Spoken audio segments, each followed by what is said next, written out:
Well, good evening, everyone, and welcome to Environmental Coffee House. It is just wonderful to be here with Jennifer, as always on Fridays. I'm so pleased, and it's great to see all of you in the chat and joining And us. it is great to be here tonight, Sandy. We've got an absolutely fabulous show for you Oh yeah. guys, and it's all about heat, heat, baby, in particular the oceans. So we're going to dive deep. Everybody's talking about it, and you can't look at this stuff too many times. No, So, no.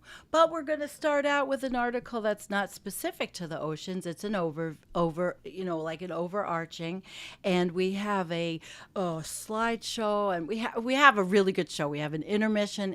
I hope you guys enjoy this. Learn from it. It's stressful, material, but it's what's happening, and we're it's what's we're yeah, happening. it's what's in the mainstream and not so mainstream media. That's the thing. We bring you both.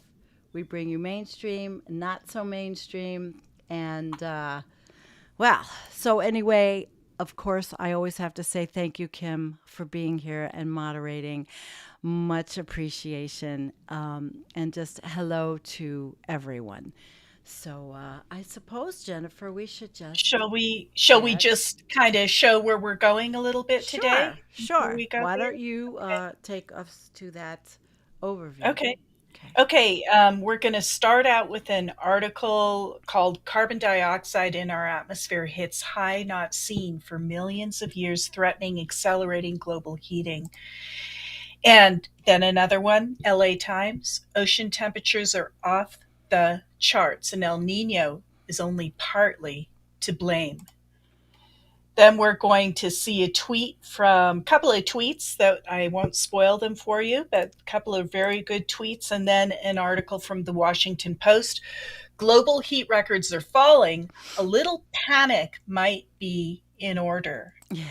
A And little, a then, little, a little. a- and then something from the conversation. A look Mhm. at Antarctica. Antarctic tipping points, the irreversible changes to come if we fail to keep warming below 2C. And then we finish up with the climate denial crock of the week, this week's entry from Peter Sinclair. Mhm. Climate denial is the new face of fascism. So Which is there it pretty is. much we picked that because it is why we are where we are, really. Those people. Yeah. Yeah. All right. So I guess it is time to get started. Okay. Here we go. And it is called it's called Pearls and Irritations, and the author is Juan Cole. And this was actually on Elliot's Twitter thread, so I thought I'd give it a shot, and it's pretty good. Carbon dioxide in our atmosphere hits high not seen for millions of years, threatening accelerated global heating. And Ann Arbor, the National Oceanic and Atmospheric Administration announced Monday that parts per million of carbon dioxide in our planet's atmosphere averaged 424 ppm in the month of May, reaching a level not seen for millions of years. In Mm. May 2022, yeah, it was only 421. So this is a tremendous jump on a year over year basis. It probably reflects the resurgence of the world economy as the COVID pandemic has transitioned to an endemic infection and governments have dropped most prophylactic measures. So you see, here it goes, up and up and up, as so many of the graphs that Jennifer and I show, up and up and up. Up Up, and up, up, away. Yeah, I wish I could up, play up, up and away. away. If I don't know if everybody remembers that in a My beautiful beautiful balloon. balloon. Yeah, in a beautiful balloon, right? That's the test right there. You either knew that song or you didn't. Right. Okay. So I have observed temperatures in the middle Pliocene were on average 2 to 3 degrees C, 3.6 to 5.8 degrees Fahrenheit, higher than today. The Arctic was 10 degrees C hotter than today's. Seas were roughly 90 feet higher. Some places, now wet, were desert-like. Okay, so there's a link, but we're not going to do that right now, which would happen to 5 cities. But you guys, it will be in the show notes, and you can do that yourself. NOAA Administrator Dr. Richard Spinrad observed, every year we see carbon dioxide levels in our atmosphere increase as a direct result of human activity. Every year we see the impacts of climate change in heat waves and droughts and flooding and wildfires, storms happening all around us. While we will have to adapt to the climate impacts we cannot avoid, we must expend every effort to slash carbon pollution and safeguard this planet and the life that calls it home. Carbon dioxide is a potent greenhouse gas which prevents the heat of the sun's rays from radiating back out into outer space through the atmosphere at the same rate they used to before the Industrial Revolution. Keeping more heat on Earth means hotter oceans and more powerful hurricanes and cyclones, along with hotter air and more desiccation of soil and forests, leading to wildfires, more wildfires. Those newly common wildfires in Canada are now blanketing the U.S. Midwest and Northeast with heavy smog, and it's coming back. It left, but Jennifer, it's coming back. Yeah, it is. The only way to stop this march to a fully tropical globe is to stop burning gasoline and diesel in our vehicles and to stop generating electricity and heating our homes with coal and fossil gas. Okay. Yeah. It's happening tomorrow. The Scripps Institution of Oceanography at the University of California, San Diego, partnered with NOAA, taking its own measurements at Mauna Loa, and found virtually the same concentrations of CO2 and the same huge leap since last year this time. Scripps geoscientist Ralph Keeling is in charge of the Keeling curve, created by his father in the now that's interesting, huh? In the late 1950s. He remarked, sadly, we're setting a new record. What we'd like to see is the curve plateauing and even falling, because carbon dioxide as high as 420 or 425 parts per million is not good. It shows as much as we've done to mitigate and reduce emissions. We still have a long way to go, like we've done not much. The Scripps site notes that carbon dioxide levels are more than 50% higher than they were in 1750, before the steam engine and the Industrial Revolution. There was then about 280 ppm of CO2 in the atmosphere, and it was cold.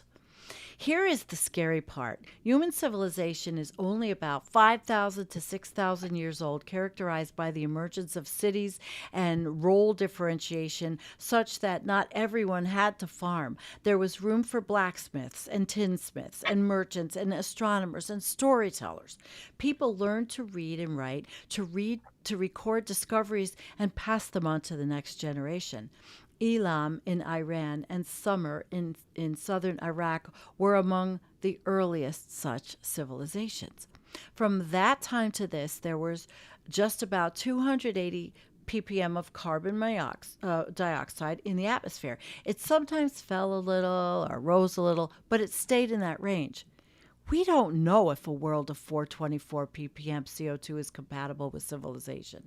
Civilization has never faced such a high average temperature of the Earth's surface, which is a direct result of the amount of greenhouse gases in the atmosphere.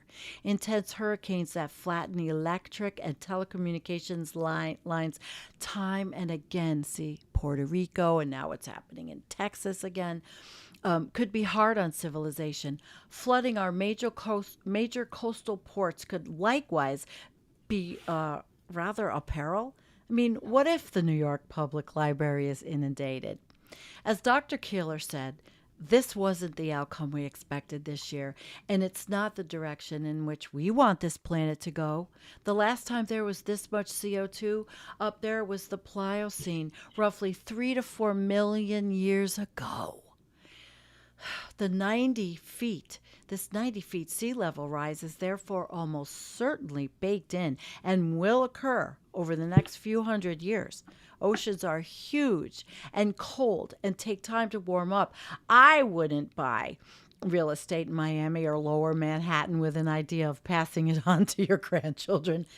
Any beachfront property is ephemeral. The cycles of drought and monsoon flooding were extreme in the west of North America during the Middle Pliocene, and we are already seeing some evidence of this deadly one-two punch in California in the 21st century. And Florida, it was underwater in the Middle Pliocene.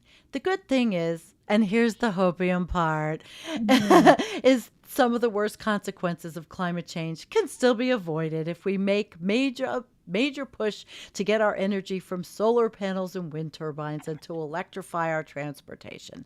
Well, We're thank you, saved. Juan. We're saved. But We're Juan has saved. good points, and He does. you have to, not everybody is going to be writing, we are so fucked. I'm sorry. They're just not. No. But Jennifer, she's going to now move over to the Los Yes. Angeles Times and take it Indeed. away, Jen. Indeed. So it's all about the ocean, guys. So in the LA Times, ocean temperatures are off the charts, and El Nino is only partly to blame.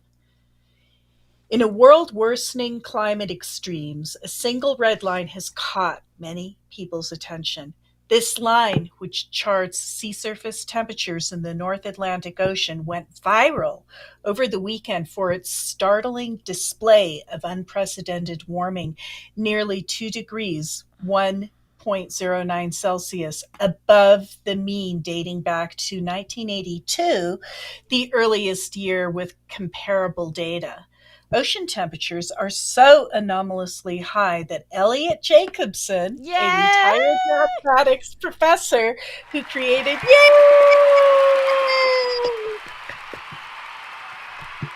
We love we Elliot. love Elliot. Yes, we do. We love Elliot. We love Elliot.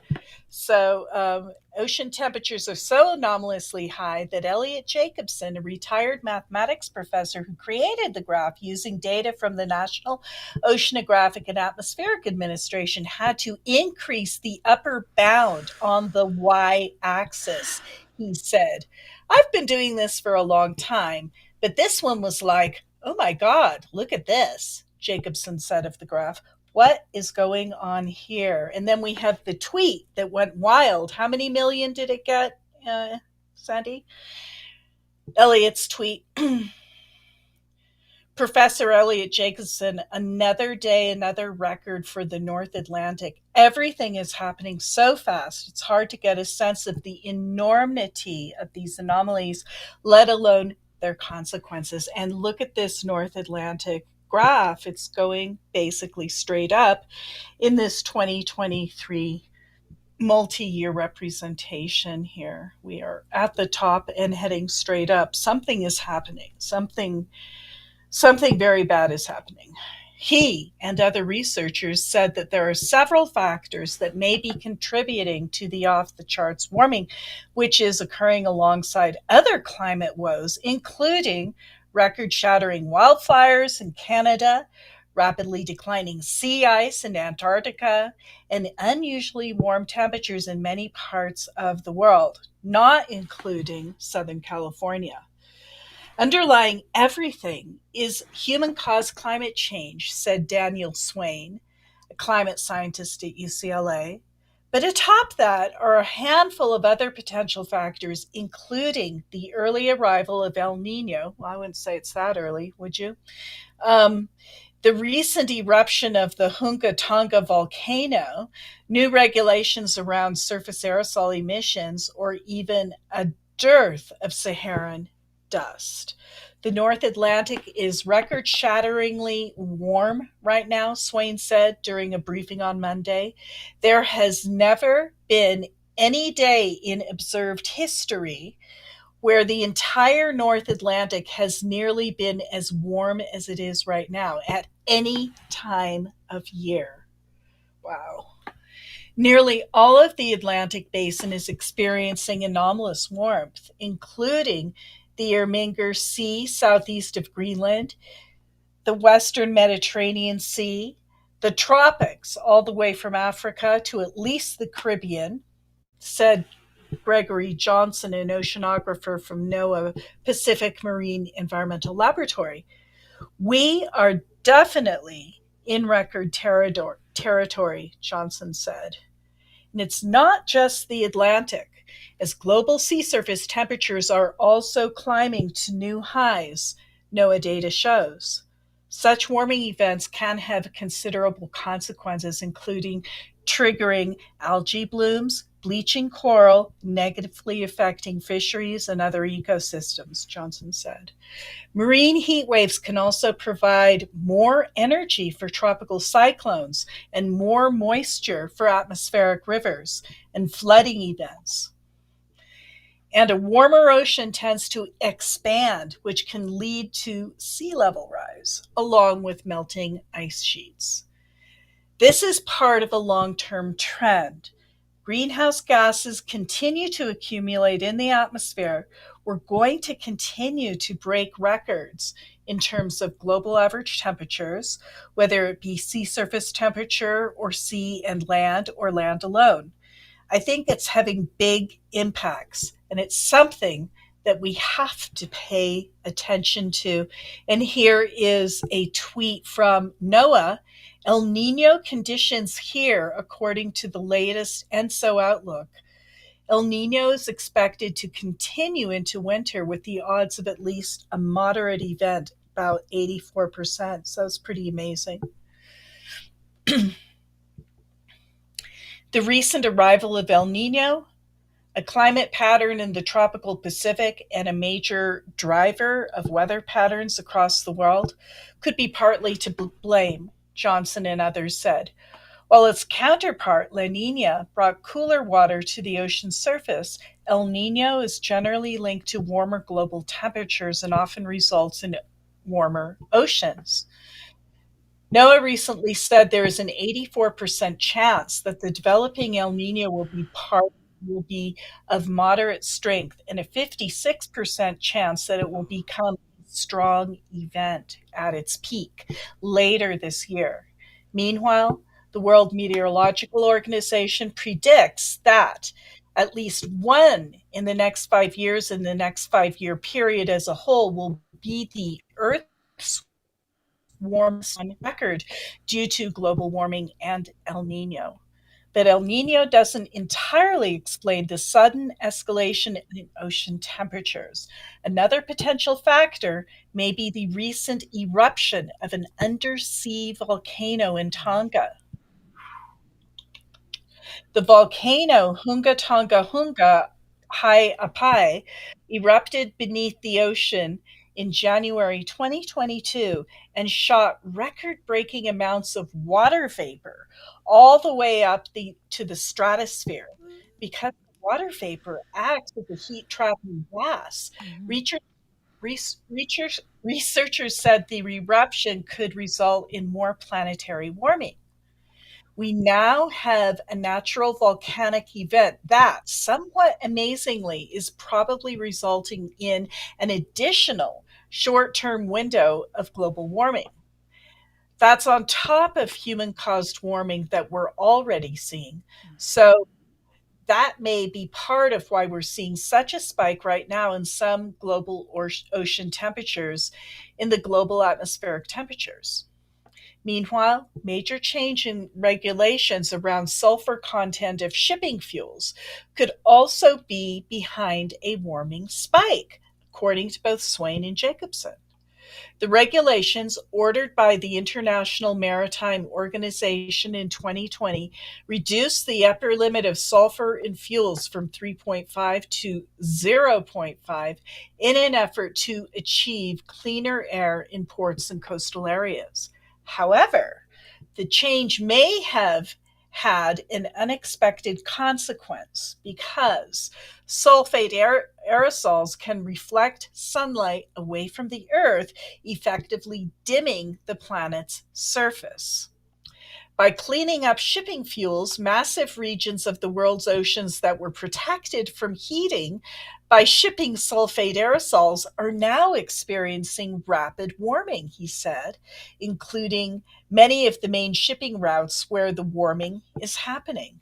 Swain shared a similar hypothesis, noting that the global shipping has largely returned to baseline levels after declining during COVID-19 pandemic. There remains a huge drop in sulfur emissions. It's being speculated that this is part of the reason why we're seeing such record-breaking global ocean temperatures and atmospheric temperatures right now, he said. Now that we've eliminated at least a significant portion of that offsetting effect, we may have somewhat unintentionally unearthed an additional component of this warming. Mm, Michael Mann, mm, a professor of earth and environmental science at the University of Pennsylvania, said while sulfur aerosols can influence the North Atlantic, he did not believe that the recent regulatory change is behind the current temperature spike. Instead, he said, a lack of Saharan dust, possibly linked to weakened trade winds from the burgeoning El Nino, could be impacting temperatures on the short timescale. The dust normally has a cooling impact on the area, and the lack of dust probably does help explain the observed anomaly. The primary cause of the warming we are seeing right now is an El Nino event on top of overall human caused warming.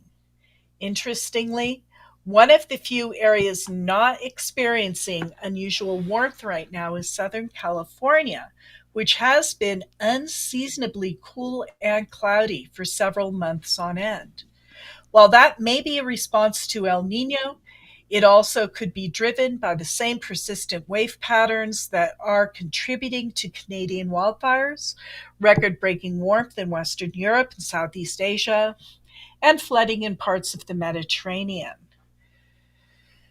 Though concerning, the conditions aren't completely out of left field based on global warming trends, Swain said.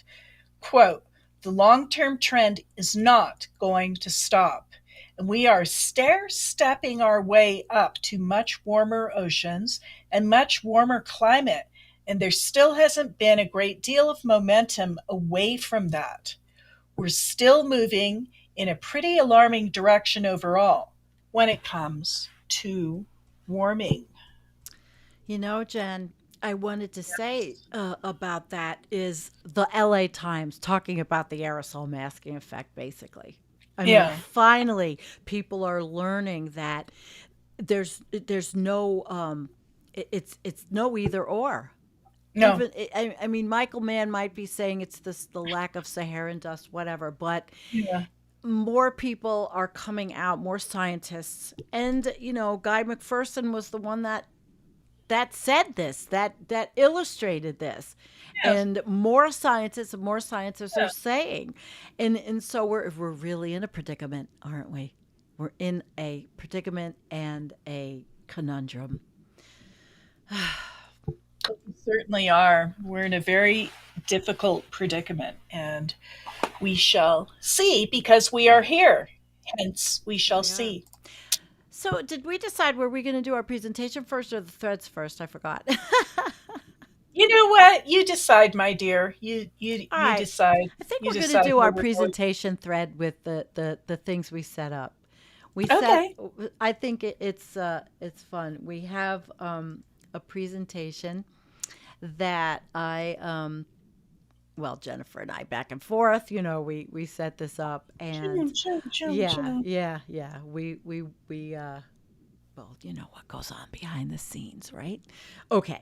So it starts out with the title. It's we have doubled the heat in the climate system the last 15 years. That's And shocking, right? yeah, That's that's a quote from Daniel Swain. That is yeah. absolutely from Daniel Swain. Yeah.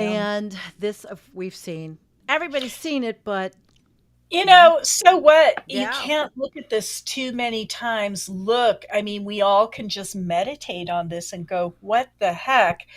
It looks like Ireland is really getting socked with some anomalously hot water. So these are an anomalous heat. This is change, right? So anything that's red is different from what it used to be. sure hell is. Yeah.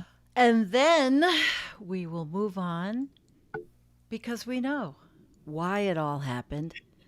Life on Earth. I thought this was pretty poignant. A little meme, little simple meme. She's got the shell, and it's not from a seashell. And here's everybody's new favorite horror. Right, Horror. Yeah. right. Everybody's So new favorite scary. horror. So this has never happened before, right? We're looking at something quite entirely new.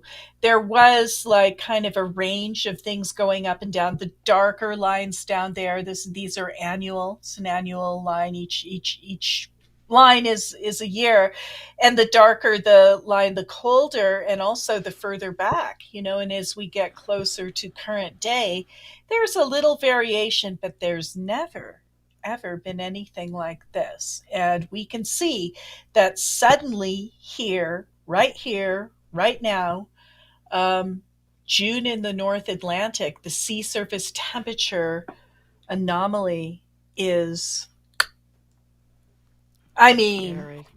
It's what's going to happen? terrifying. What's going to happen the next month? Is it going to keep up like this? I mean, what is happening here? What is What is happening here? happening here? Yeah. What is Well, we're going to move on because I love the next one, but I am going to actually bring it up bigger so we can all see it better. Uh, hang on. Hang on. All right. I think you guys can see this well. This one I just loved. And if you guys want to know who made them and all that, I'll try to get everything into the show notes. If I can't, just email me at environmentalcoffeehouse, Gmail. So this one, atmospheric climate forcing, the Earth heat inventory. It shows, I just love it. It shows this, the legend is increase up, decrease down. The change is the arrows and committed change. So you see Earth heat inventory, and it shows us the Earth's energy imbalance, total heat gain, heat storage. And this is really telling, and this is where Jim, really focuses, Jim Massa focuses his time, because you see the atmosphere is 2%, land is 5%, storage, we're talking cryosphere 4%, but the oceans 89%. Can you see it, guys? So on the left side, as you see, atmospheric temperature going up, water vapor going up, it's circulating, but the atmospheric convection's going up. The weather extremes are going up. The CH and the CO2 emissions are going up. But as we see, permafrost extent going down, ice sheets going down, Arctic ice sheet, or the sea ice going down, snow cover going down, glaciers going down, ground ice volume going down. Now, marine extremes, though, on the other hand, are going up. Ocean carbon uptake down, ocean temperature up, ocean mass up, ocean volume up, sea level up, sea level rise. And this is flooding and erosion, ground heat storage up, ground subsistence. I'm sorry. Okay, I can't read that one. But the soil water's going down, land surface temperature up, extremes up, and the soil respiration. This is a very simple graph, actually, a very simple graphic that you can share with anyone, and it perfectly well illustrates what's happening, impacts on the ecosystem and impacts on the human system. So this is like a one-stop fits all, but it's not so over the top that a lay person couldn't understand it. And the data there, I mean, if somebody said, well, where's the data behind it? We could show it.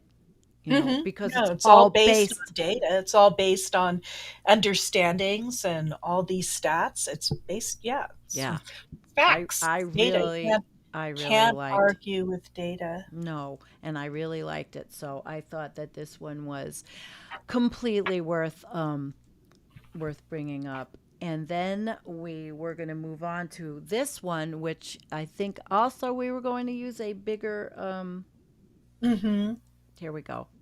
Let me make Mm-hmm. it bigger. This one you're going to talk about so everybody can see this a little bit bigger. Can you all see it? Not yet. Make it big, big, big.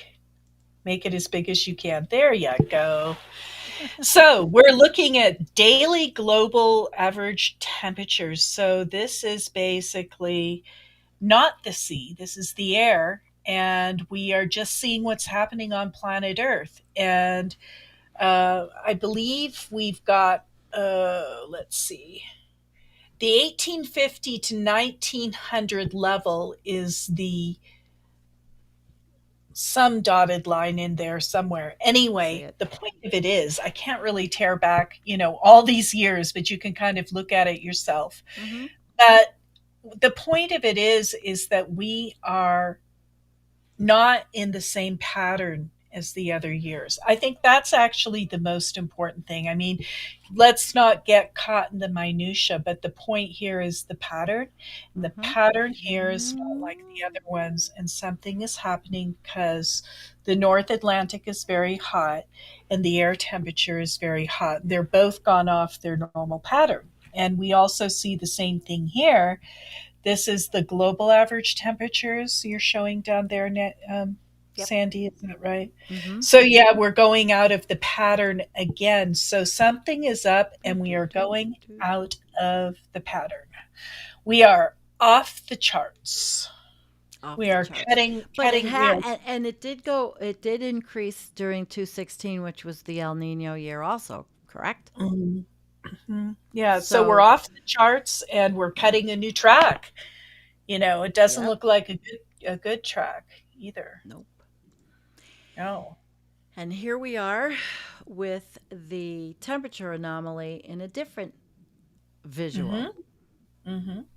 So, the north of Scandinavia, very, very hot.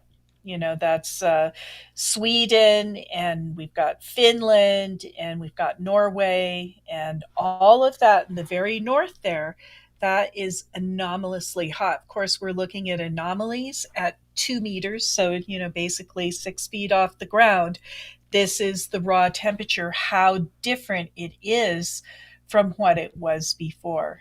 And pretty amazing. The north of Africa has really heated up out near, looks like somewhere in Morocco, maybe, or maybe not. Maybe that's Algiers. But down north towards Sicily, look where that little arrow is pointing, that white arrow thingy, right? That's pointing at what? Tunisia? I believe that's pointing at Tunisia and Carthage. That's probably where Carthage used to be. So this is like, look at this, the Mediterranean off the What? hook. And we have all of the Croatia and that kind of thing, right beside there in the Dalmatian coast. That's all off there you go, ancient Carthage. Thank you, Thanks, Tim. Tim. Yeah, I thought that's where Carthage used to be. But Carthage, I mean, that's very interesting. I'm such a big Carthage fan. So interesting. I love Okay. Carthage. Carthage is great. But very little is known about it. It's kind of been wiped off. That's, whoever wins the war gets to write history, I guess. And that case was the Romans. All right, sorry. History Little lesson. little That's all little right. mini History's history good. lesson there. History's good. Good, right? Are we ready to Okay. move on? Yeah, yeah. Okay. And this Okay, so we're one, looking at the Atlantic here between South America there on the lower. See, we see South America on the lower left, and then we see just the tip of the coast of West Africa there on the right. And what's most interesting are these pink bits. These pink bits are very, very hot uh, in terms of anomaly from what they used to be. And they seem to be sort of traveling in like little rivers or something. Anyway, that bit is a lot hotter than it used to be. And this is all very, very current data. Mm-hmm. Hot off the press, happening on an Earth near you On right an now. Earth, yeah, happening on an Earth here near you. Yeah. You come up with the best ones. I have to write that down for the next show. Happening on the Earth, the closest Earth, or the Earth near you, or planet near you. Yeah. Oh my goodness! Now this is And an then, interesting one. yeah, it In the is. in the Zeta jewels that Jim taught us. Yes, we're learning all about zeta joules. Jim is a zeta joules expert. And anybody who didn't see the one that Sandy and Jim did earlier this week, Tuesday. was it Tuesday? Yeah, Very, very good video. Please yeah. watch it. You'll love it. It's really, really He good. Very was well he was done. excellent. He was Yes. excellent. And so this is basically how much zeta joules, these various things, are soaking up, and they're getting hotter. So it's just interesting. We're not going to go through all these little lines, but they're talking about the Antarctic sea ice, the Antarctic ice sheet, the Arctic sea ice, the glaciers, the Greenland ice sheet, and A total. everything, Yep. everything. Mass loss in Yeah, so it's just like teratons. Teratons. teratons of loss. Teratons. Well, the we are rapidly moving from interglacial to non-glacial as far as our Tim, I'm sorry I had to bring it up again. state effect. It's not funny, but without humor, where would we be? Oh, so he's a funny guy. Yes, All he's my right. mentor for video editing, and I say it every Oh, time. that's great. Good. Thank you, Tim. So, Okay. thank you, Tim. Antarctic sea ice extent anomaly. What of these is not like the other one? Yeah, right down here. That's Yeah, that's like my approach to graphs, right? Which of yeah. these is not like the other one? And we see the last time we lost a lot of our Antarctic sea ice was in 2016. Mid El Nino, there was a big event of loss. But look at this. We are somewhere else. And everything is happening like at the same time. All of these graphs, it's like happening right now, no matter what the dimension is that's being measured. Okay. And we go to. All right. Arctic sea ice Antarctic extents sea ice. from the Oh, NS. Antarctic. Yep, Antarctic. That's very Antarctic. much in the news now. Yeah. Oh yes. Well, what can you say? We're the blue line. It's going down. We're losing ice. There's a Mm-hmm. lot of ice being lost very, very quickly. And it's too bad we don't have that graphic that you had with Jim. It's the one with Antarctica in the middle, and then it shows all the oceans and the ocean currents and I could pull it up. I could everything try. spins around Antarctica. And as Jim said, there is only one ocean on Earth, and it all comes together in Antarctica, and that is the conveyor of ocean heat, and it kind of like redistributes it because there's a very, very strong current that goes around Antarctica. And from there, you can go to the Atlantic, you can go to the Indian Ocean, Australia, the Pacific, all these different places. So all the ocean heat gets sucked into Antarctica, goes around this whoosh, whoosh, and then spins out somewhere else. And that is, talk about ocean tunnels. That thing is the big Yeah, distributor. ocean But it tunnels. is actually, right, Mm. remember that? Mm-hmm. But it actually is distributing Yeah. heat. It's distributing heat. All right, we move on. This is a really interesting one. This one. Yeah. The It's trends in also CO2. it is. This is our CO2 graph from 1960 to present day. So 43 years. This is 43 years of our life. We're watching it. The CO2 goes up every single year, and pictured along various points in the line are various climate initiatives. And maybe you can read some of them off, Sandy, but it does seem like no matter what climate initiative or COP conference Starting at or the Club of Rome, all the way from the first IPCC in 1990 and all the way to 2021, and Glasgow, but they're not talking about the last. It doesn't have the last COP, but it's the point of every meeting, everything. The scientists are working hard. It's not the scientists' fault. It's the capitalists' fault. It's it's the fossil fuel industry. They're not going to stop, and so that is why we see on the left the trends. It's and the colors. So no matter what we do, it seems that it's not making a difference, really. How And this is depressing. obvious. I mean, and it's not Yeah. fake and phony. I mean, this is based on data that would pooled together, and so this is where we are. Don't worry, my cousin sent me the YouTube video that says it's a hoax. Oh, That's where we are. that's where we are. That's where we are. So we now have actually a little intermission, and I'm going to play our intermission video for you guys. It's just a compilation of what's happening, and we're going to do that right now.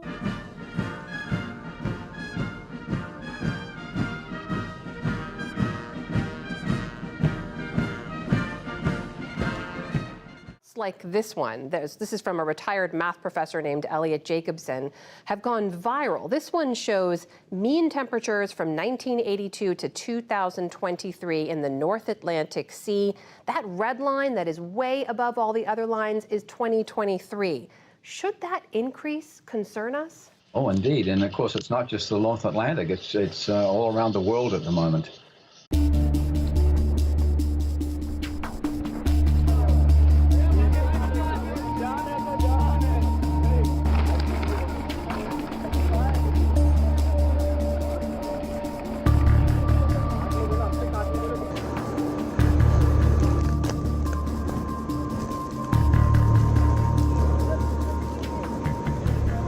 Heavy rainfall is continuing, it will continue, and heavy to extremely heavy rainfall is expected. A lot of heat going on across the globe. This is the Kilauea volcano on Hawaii's Big Island, though. It's been remaining active since about Sunday, and it did erupt on Wednesday morning with lava flows confined to the surrounding crater floor. According to the video provided by the United States Geological Survey, you're going to see that, of course, it's still fairly active. We have that active lava there. Of course, Kilauea was going about a year ago that we were talking about this, making headlines. So once again, back at it. Of course, something to always keep an eye on. Volcanoes, they don't have a season, they go on their own time. And a lot of scientists out there actively observing that. They estimate that that eruption right now, that lava or that magma coming out of that chamber is over 1,100 degrees Celsius. That is about 2,100 degrees Fahrenheit. All right, next up, another volcanic eruption. Matt, what's going on here? This one across the globe. Yeah, across the globe. Maybe want to turn the lights off to see this one. This is the Philippines' most active volcano, and it was spewing lava down slopes just yesterday as the police and army set up checkpoints to prevent villagers from entering the danger zone. Wow, it's stunning video right there. Threatening weather persisting through the south as parts of Alabama and Florida face yet another tornado watch Thursday. This twister captured in Georgia is one of at least 10 reported tornadoes that barreled through Texas, Alabama, and Georgia. One man shared high winds, thunderstorms, and hail. Massive hail falling in an Arkansas lake as severe weather moved through the state. In Mississippi, this home destroyed as winds of up to 82 miles per hour were reported. Moving across the landscape under low to moderate winds. Wow.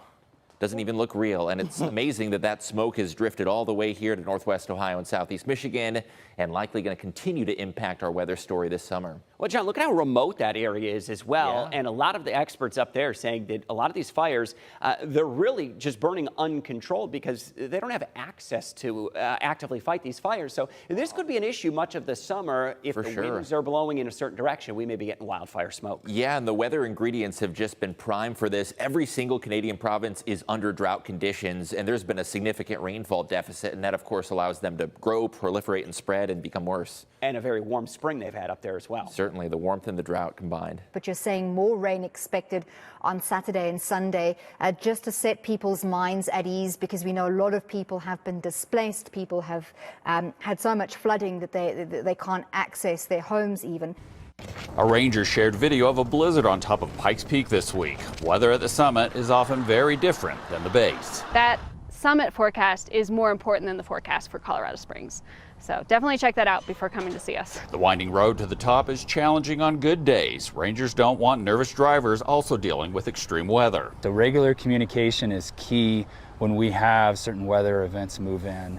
And then that in turn puts us into play with certain procedures. Here at Pikes Peak, contingency plans are typical. Only the weather over the past couple weeks has taken the out of the ordinary to a much more intense level. Multiple days of snow and ice have resulted in protocols requiring rangers to get people off the summit as quick as possible. Things we don't typically see this late in the summer, in the month of June. What we decide now that will define the rest of humanity's future.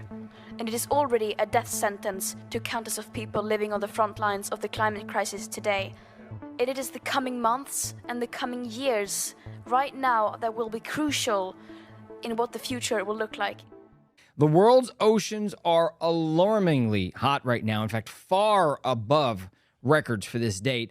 And the math tells us that what we're seeing should be statistically impossible in a quote-unquote normal climate, but our climate is no longer normal as climate heating has loaded the dice for more extremes. Hot enough to prompt a heat advisory to be issued. We will see another one for tomorrow and possibly continuing on into the weekend. I would say likely to continue on into the weekend with the potential for maybe some excessive heat warnings, meaning heat indices getting up over 113 degrees. So we've been watching the water levels steadily warm up across the equatorial Pacific, from the central Pacific to the eastern Pacific, and those are all showing the indications of a change in climate. And this is in regards to the El Nino Southern Oscillation. And so we've been in a very quiet period for the last 3 years across the region, with the La Nina persisting for 3 years. That has come to an end. We went quickly to an INSO neutral pattern. Now we're shifting into the El Nino pattern. This is the latest declaration from the National Weather Service, NOAA, just in the last week. And this zone here, again, of course, Wales and the Midlands, parts of northern England, where we're most likely to see thunderstorms breaking out this afternoon. I want to show you this graphic right here to give you an idea of how far away from normal and how far away from records we are. All those lines you see on there, they're basically from 1980 until now. And we see the red, that is this year, and we are at 1 degree Fahrenheit, not above normal, but above records in the North Atlantic Ocean. And by the way, I can say almost the same for the globe right now, where the statistical probabilities of having what we have right now on the entire globe, of being this warm right now, are something like 1 in several 100,000, if not more rare than even that. What about the impact of those warmer waters on aquatic life? I'm sure you saw there were some pictures that got a lot of attention recently showing thousands of dead fish washing ashore along the Texas Gulf Coast in recent days. How much of that is attributed to those warmer waters? Well, with global warming, over 90% of the excess energy which is being generated every day goes into the oceans. Many areas in China have recently experienced record high temperatures and heavy rainfall, adversely affecting crops and livestock and raising concerns about China's food security. In the summer of 2022, China experienced the worst heat wave and drought in decades, causing widespread power shortages and disrupting food and industrial supply chains. This year, the heat arrived even earlier than last year, causing pigs and fish to die from the extreme heat. Meanwhile, there are concerns that drought could hit the Yangtze River Basin, China's main rice-producing region, in the coming months.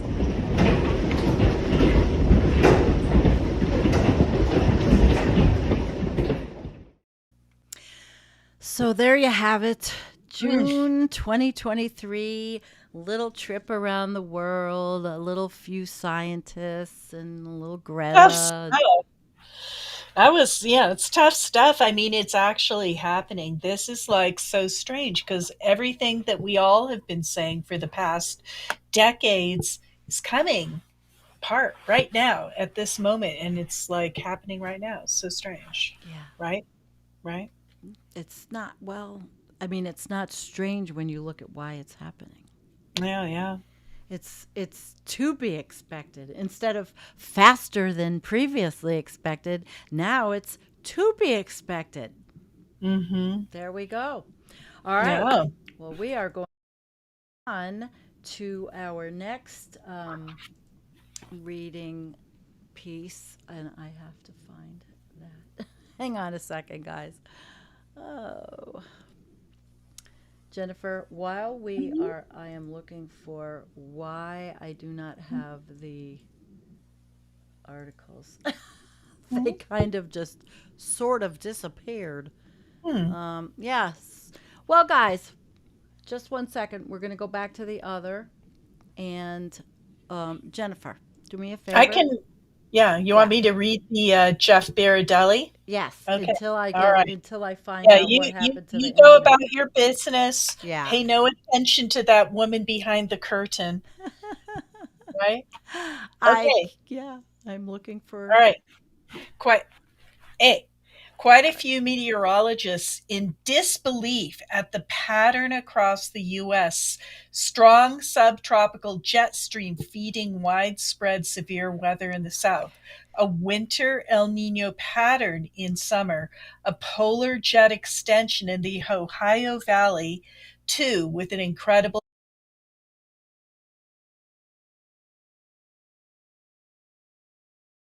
kind of like just sort of broke off and became a big drop. And it's, did you pull it up? Did you manage to pull that up? That jet stream picture? Yep. There you go. I sure You got did. it. So that is like a big hunk of jet stream kind of out of place. Yeah. And what about this next one, Sandy? Scott Duncan. Yeah, it's not a hunk of burning love. No, a hunk of burning love. Hunk of burning love. Yeah, didn't you know we were going to sing too tonight? What else can you do? Jesus. Yeah, I mean, yeah. All right, listen up, guys. Here we go. Scott Duncan. This is how the sea surface temperature looks right now. Red equals warmer than average. Blue equals cooler than average.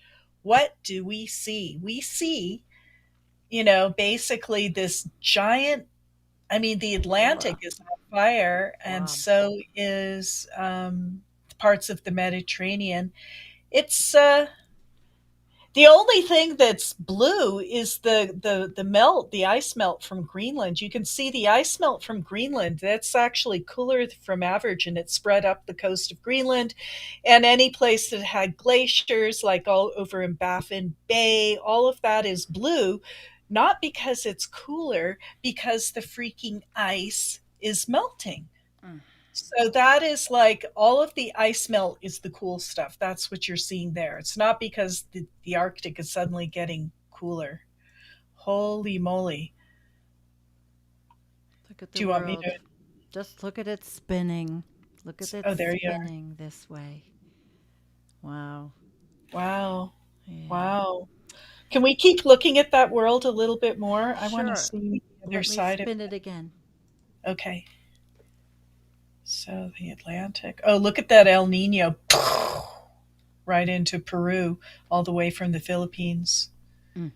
Jeez, this not looking good, Sandy. Not looking good. What can we say? It scares me as far as being a gardener and what to expect. And it's been such a freaky year already, and I'm having problems. It's been incredibly freaky. Here, trying to grow vegetables. I can't imagine what it's like in those different countries like China. And, Right. So here we are with the data set. Which of these is not like the other ones? Like Sesame Street. Which of these is not like the other? Which of these does not belong? Which of these is not like the other one? Yeah. So there's two. There's this one. That one's not like the other one. Definitely. And that one, too, is not like the other one. Atlantic peak warmth is usually in late August, early September. Yeah. Yeah, he's pretty cool. I like Scott. I Yeah, like he's his, good. this is his rolled up Twitter thread. So this is where we are. And we have a couple more articles, so stay tuned because the conversation actually, if we don't do the other one, Jennifer, the W post, this one is really good. And Okay. this is really meaty. And do you want to do it or you want to tag Either team? way. Yeah, we can tag team. Yeah, let's tag team. You start. Okay. Okay, guys, here we go. Antarctic tipping points, the irreversible changes to come if we fail to keep warming below 2 degrees C. The slowdown of the Southern Ocean circulation, a dramatic drop in the ice and the extent of sea ice, and unprecedented heat waves are all raising concerns that Antarctica may be approaching tipping points. The world has now warmed by 1.2 C above pre-industrial levels, defined as the average temperatures between 1805 and 1900, and has experienced 20 centimeters of global sea level rise. Significantly higher sea level rise and more frequent extreme climate events will happen if we overshoot the Paris Agreement target to keep warming well below 2 degrees C. Currently, we are on track to average global warming of 3 to 4 C by 2100. And then a very good graph by Zach Labe, whom we love dearly, who says, once again, as a result of unusually low sea ice conditions at both poles, especially the Antarctic, global ice extent is currently the lowest on record for this time of year. So there we go. Very good You know what, illustration. Jennifer? I want to do something here. I think that the Paris Agreement, I think it fits. Yeah, think it fits. totally. Yeah. Totally. Continue on. While recent Antarctic extremes are not necessarily tipping points, ongoing warming will accelerate ice loss and ocean warming, pushing Antarctica towards thresholds which, once crossed, would lead to irreversible changes, with global, long-term, multi-generational repercussions and major consequences for people and the environment. The Earth system is designed to reach equilibrium, which means come into balance, in response to climate heating. But the last time atmospheric levels of carbon dioxide were as high as they are today, which is at 423 ppm, was 3 million years ago. It took a millennium for the world's climate to adjust to this. When it did, Earth's surface was 2 C warmer and global sea levels were 20 meters higher due to Antarctic ice sheet melting. Back then, even our earliest human ancestors were not yet to evolve. The evolution of humankind could only begin after CO2 levels dropped below 300 ppm, about 2.7 million years ago. Since then, Earth's average temperature has fluctuated between 10 C during the ice ages and 14 C during the warmer interglacial periods. During the past 10,000 years of our present interglacial period, Earth's greenhouse gas thermostat has been set at 300 ppm of CO2, maintaining a pleasant average temperature of 14 degrees C. A Goldilocks climate, not too hot, not too cold, but just right for human civilization to flourish. The Earth system is interconnected. Current global heating is taking the Earth system across a threshold humans have never experienced, into a climate where Antarctica's ice shelves and marine ice sheets can no longer exist, and 1 billion people currently living near the coast will be drowned by rising seas. This will be a world where wildfires, heat waves, atmospheric rivers, extreme rainfalls, and droughts such as those we have seen globally last summer, become commonplace. The Earth system, oceans, atmosphere, cryosphere, ecosystems, etc., is interconnected. This allows energy flow, enabling physical and ecological systems to remain in balance or to regain balance. But connections can also mean dependencies, leading to reactions, amplifying feedbacks, and consequences. Changes have roll on effects, much like toppling dominoes. Feedback loops, cyclical chain reactions that repeat again and again, can make the effects of climate change stronger or weaker, sometimes stabilizing the system, but more often amplifying a response with adverse impacts. Change is not always linear. It can also be abrupt and irreversible on the human timescale if thresholds or tipping point is crossed. Here, we outline one sequence of changes and consequences, including feedback loops and thresholds, using the examples of global heating, melting Antarctica's ice sheets, and the resulting sea level rise. So this, Sandy, you want to go through this little Well, feedback? it's the feedback loop, the ever-increasing warming of the Southern Ocean and Antarctica and sea ice retreat. And you see in the first feedback loop, the increased air temperature and the positive albedo feedback, but then on the other side, the polar temperature amplification, which decreases the sea ice extent. So that was the feedback loop, and it goes down to the Antarctic circumpolar. That current speeds up, and the westerly winds and the warm tropical air, they move farther south. So there's the number 2, the ever-increasing melting of the ice shelves.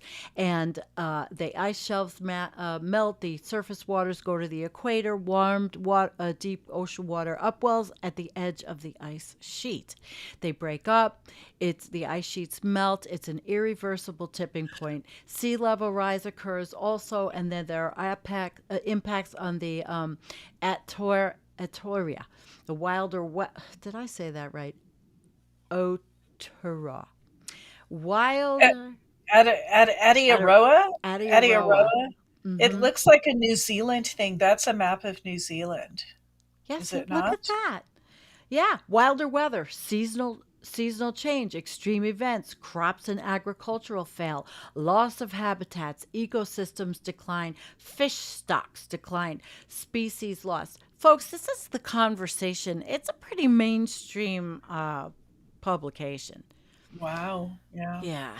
So that graph showed how unabated climate change sets off a cascade of effects that result in more severe consequences and impacts, some of which will be irreversible over many generations into the future. Ben McMaster of Remaster. That's who did it. We take a 50-year view into the future, as this is relevant for today's policymakers, but also sets in place much longer multi-generational consequences. While we focus on this example, there are many other Antarctic tipping points, including the effects of freshwater from ice sheet melt on marine ecosystems, and the effects of Antarctic change on Adiaroa's temperature and rainfall patterns. Antarctica in a warming world. Unless we change our current emissions trajectory, this is what to expect. By 2070, the climate over Antarctica, Te Tiri o Te Moana, will warm. I guess that's the New Zealand Maori word for Antarctica. Yeah. Maybe? I think so. Yeah. Will warm by more than 3°C above pre-industrial temperatures. The Southern Ocean, Te Moana Takapoko, Takihaki, Tawahaki. You're doing great. And Matt Hunter's not here to correct us. I could say whatever I want. You guys will have no idea. Te Moana Tapikopopo Tawihaki will be 2°C warmer. As a consequence, more than 45% of summer sea ice will be lost, causing the surface ocean and atmosphere over Antarctica to warm even faster as dark ocean replaces white ice, absorbing more solar radiation and re-emitting it as heat. This allows warm, moist air in atmospheric rivers from the tropics to penetrate further south. This accelerated warming of the Antarctic climate is a phenomenon known as polar amplification. This is already happening in the Arctic, which is warming 2 to 3 times faster for the global average of 1.2, with dramatic consequences for the permanent loss of sea ice and melting of Greenland's ice sheet. And then we have a little tweet from Naomi Oreskes. We are basically saying that it has become too late to save the Arctic sea ice, says Dirk Knotts, an author of the study that was published in Bloomberg News. Yep. And it was entitled, "The Arctic Will Have Ice-Free Summers as Soon as the 2030s." Not a big shock for anybody who comes to this show. No. Now, Antarctic tipping points. The warmed waters melt the ice shelves, which are floating tongues of ice that stabilize the Antarctic ice sheet, slowing down the flow of ice into the ocean. Ice shelves can pass a tipping point when local ocean temperature thresholds are crossed, causing them to thin and float in place where they were once held in place by contact with the seabed. Melting at the surface also weakens the ice shelves. In some cases, water on the surface fills up cracks in the ice and can then cause large areas to disintegrate catastrophically. By 2070, heat in the ocean and atmosphere will have caused many ice shelves to break up into icebergs that will melt and release a quarter of their volume into the ocean as freshwater. By 2100, 50% of the ice shelves will be gone. By 2150, all will have melted. Without ice shelves holding back the ice sheet, glaciers will discharge at an even faster rate under gravity into the ocean. Large parts of the East Antarctic ice sheet and almost the entire West Antarctic ice sheet sit on rock in deep depressions below sea level. They are vulnerable to an irreversible process called marine ice sheet instability. As the edges of the ice retreat into deep basins, driven by the ongoing encroachment of warm ocean waters, the loss of ice becomes self-sustaining at an accelerating rate until it is all gone. Another positive feedback, called marine ice cliff instability, means that cliffs at the margins of the retreating ice sheets become unstable and topple over, exposing even taller cliffs that collapse under their own weight continuously, like dominoes. Global heating is not held below 2°C. Ice sheet models show global sea levels will rise at an accelerating rate up to 3 meters per century. Future generations will be committed to unstoppable retreat of Greenland and the marine sections of the Antarctic ice sheets, causing as much as 24 meters of global sea level rise. Holy Yeah, and remember, guys out there, this is going to happen with us or without us. It's going to happen if we're not here. This is what is happening. Humanity aside. Yeah, the cake is baked, unfortunately. I wish the cake wasn't baked. Me too. Well, maybe we can turn the oven down or something. I'm not sure. We're trying, right? We want to. These changes highlight the urgency for immediate and deep cuts to emissions. Antarctica has to remain stable, ice-covered continent to avoid the worst impacts of rising seas. Programs around the world, including Antarctic Science Platform, are prioritizing research about future changes to the Antarctic ice sheet. Even if the news is not great, there is still time to act. And they always say that. And there is, because people are going to do what they're going to do, even though those in charge, or whatever you want to call it, the fossil fuel industry or whoever, they don't want to make the changes. But there's plenty of people, and I bring them on here all the time. Yeah. You know what, Jen? I really think we should read the New York it was the Washington Post. I'm not subscribed. It was a gifted article. Okay. We've got time. Yeah, and I think it came out today. It's all over. I'm going to read it. Global health records are falling. A little panic might be in order. Washington Post telling people to panic now. Modern humans generally think of panic as unhelpful, triggering stampedes at concerts, collapses at cookouts, and endless hours of therapy. But our species evolved panic as a kind of superpower to avoid being eaten. In certain circumstances and in measured doses, a little existential dread can still be helpful. Take our rapidly changing climate. Would you take it? Take it, right? Take it away. I'd like to flush that too. The planet could easily set a record high temperature in 2023, especially with an El Nino weather pattern kicking in later this year. We have already suffered through the hottest June on record, with global land temperature briefly touching the 1.5 C above pre-industrial. Ocean temperatures this spring have been the hottest ever at this time in records going back 174 years. Many people, including myself, have warned against panicking about such stunning new highs, given the temporary nature of El Nino's boost.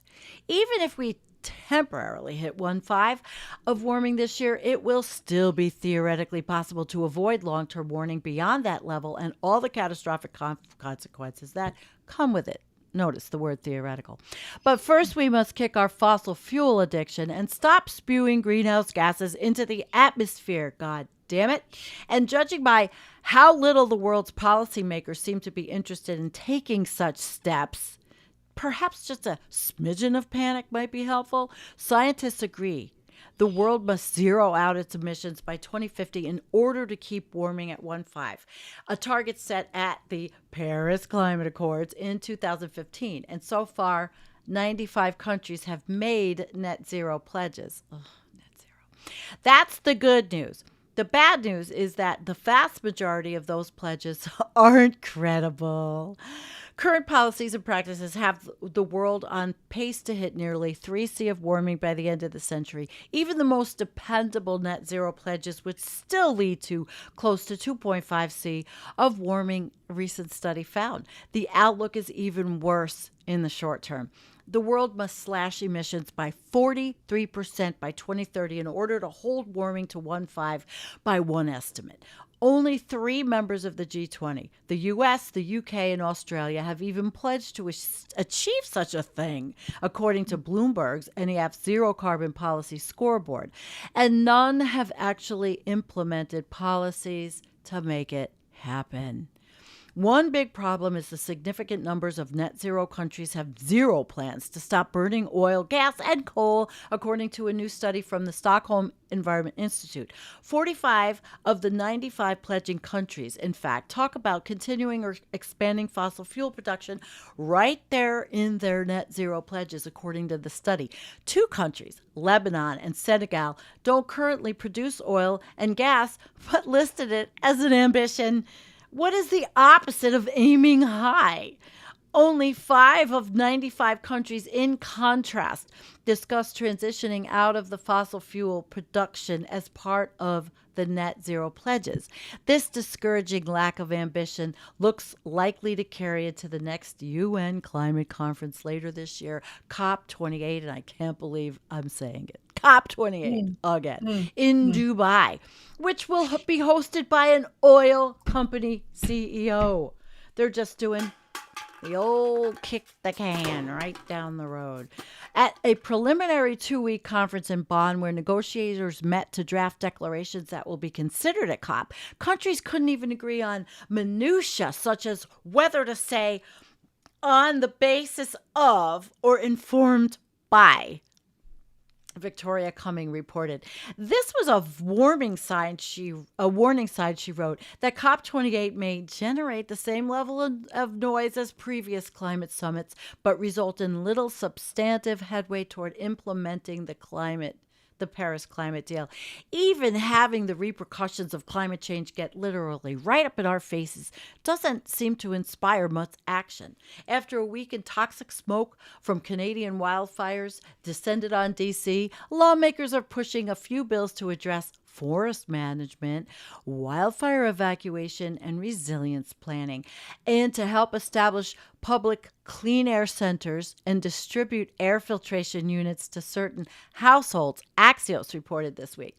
All are worthy efforts, but none get anywhere near the root of the issue, which is that continuing to heat up the planet will only make wildfires more frequent and destructive. So to imagine the effects of the 2C or 3C of warming that will follow if we don't respond much more aggressively, consider how chaotic the climate has already become after just 1.2C of warming over pre-industrial levels. Deadly heat waves, droughts, wildfires are more common. Storms and floods more intense. Millions of people have died, been displaced, or suffer long-term health effects from such disasters. Species are going extinct en masse. This is just a taste of what may come. This grim course didn't have to be our fate. Governments right now could decide to not only make more aggressive climate pledges at this year's COP, but also to adopt the policies that will give those pledges real teeth. Individuals can put more pressure on policymakers to act, reminding them that it's what most voters want. Full-on panic isn't an appropriate response, particularly if it leads to paralysis, but neither is apathy that's currently on display. Whatever the motivation, if we're stuck in place while the planet changes rapidly, then we are quickly backsliding. So I thought, it was pretty good. I don't know if it'll scare anybody. I don't know if it'll make any changes, but I did like the article, and I understand why everybody was sharing it today. I mean, and it wasn't even written by Jessica Wildfire. Our fave, one of them. So we're going to end up, and Jennifer's going to take us out with why we are in such a mess. Basically. Yeah. The Climate Denial Crock of the Week by Peter Sinclair. So this one is called Climate Denial is the New Face of Fascism. But we knew that, right? George Monbiot in The Guardian. India, Nigeria, Indonesia, the Philippines, Pakistan, Afghanistan, Papua New Guinea, Sudan, Niger, Burkina Faso, Mali, Central American face extreme risk. Weather events such as massive floods and intensified cyclones and hurricanes will keep hammering countries such as Mozambique, Zimbabwe, Haiti, and Myanmar. Many people will have to move or die. In the rich world, we still have choices. We can greatly limit the damage caused by environmental breakdown, for which our nations and citizens are primarily responsible. But these choices are being deliberately and systematically shut down. Culture war entrepreneurs, often funded by billionaires and commercial enterprises, cast even the most innocent attempts to reduce our impacts as conspiracy to curtail all our freedoms. Everything becomes contested. Low traffic neighborhoods, 15-minute cities, heat pumps, even induction hobs. You cannot propose even the mildest change without 100 professionally outraged influencers leaping up to announce they're coming for your ... That